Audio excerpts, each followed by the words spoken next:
Brought to you bye रजनीगंधा।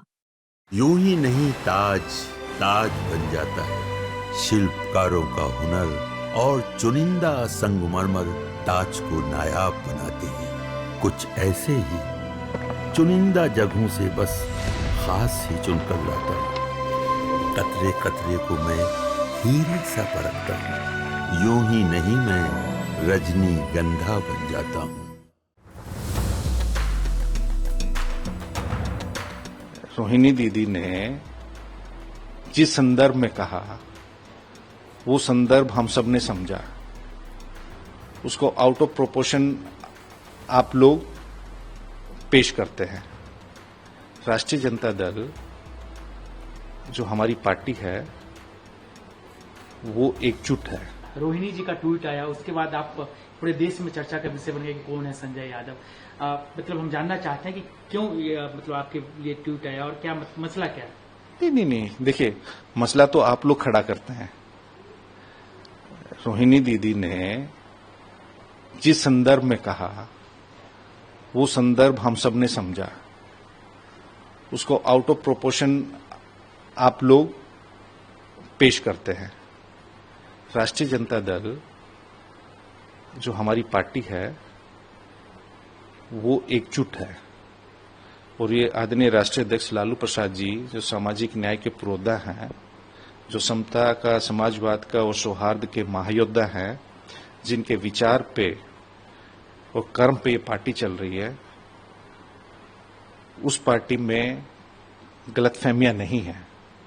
और जो रोहिणी दी ने इस देश को, समाज को जो उन्होंने त्याग बलिदान किया है, वो ये भारतीय जनता पार्टी के लोग, कुछ गोदी मीडिया के लोग और जो ट्रोलर्स हैं वो कभी नहीं समझ सकते। जिसने ये त्याग बलिदान किया है वही समझ सकते हैं।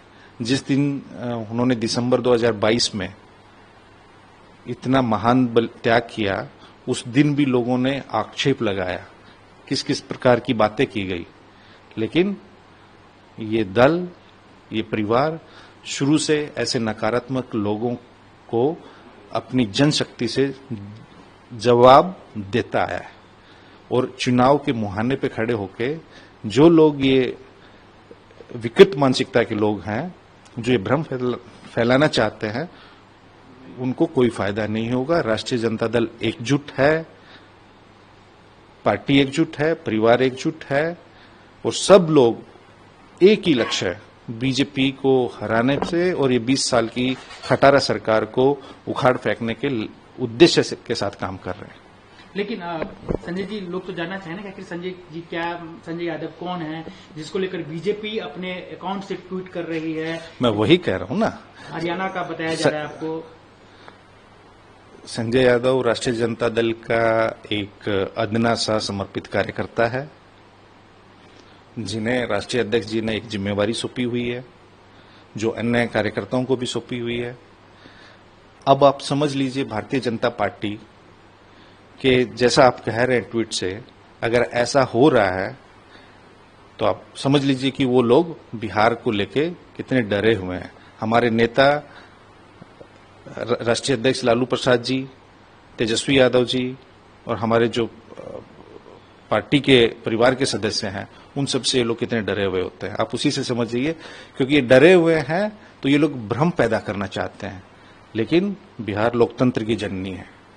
बिहार ने लोकतंत्र को हमेशा समृद्ध किया है। भारतीय जनता पार्टी के लोग तो चुनाव आयोग के माध्यम से तो लोकतंत्र को, जनतंत्र को खत्म करना चाहते हैं। बिहार ऐसा नहीं होने देगा।